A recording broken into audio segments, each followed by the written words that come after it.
Biz axırıncı dəfə nə vaxt Allaha ibadət edə bildiyimiz üçün şükür etmişik? Maşınımız, işimiz, gücümüz, arvad uşağımız olduğu üçün demirəm. Sırf Allaha ibadət edə bildiyimiz üçün nə vaxt şükür etmişik? Nə vaxt axırıncı dəfə demişik ki, ey Rəbbim, sənə ibadət edə bilmə şansını mənə verdiyin üçün sənə sonsuz şükürlər olsun.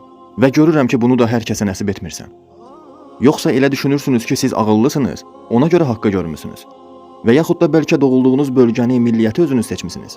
Digərləri də milliyyəti ilə lovğalanırlar. Deyirlər ki, yaxşı ki mən çeçenəm, nə bilim Dağıstanlıyam, avaram, padaram. Bax indi sual verirəm sizə. Bu və ya digər millətdə doğulmaq üçün nə etmişdiniz? Hər hansı bir parol filan mı yığmışdınız? Yəni bu prosesin hansı yerində siz iştirak etmişdiniz? Bu milliyyətdə və yaxud da digər bir milliyyətdə doğulmaq istəyirəm deyə özünüz mü seçmişdiniz? Yəni elə bir seçiminiz mi var idi?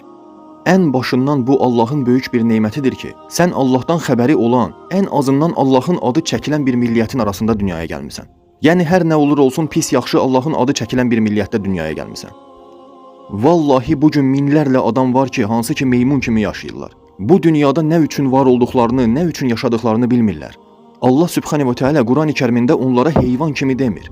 Heyvandan da betər deyir. Çünki heyvanların öz vəzifələri, təyinatları var və onlar həmin təyinatı üzrə hərəkət edirlər. Allah heyvanları yaradıb ki, onlar insanlara fayda versinlər.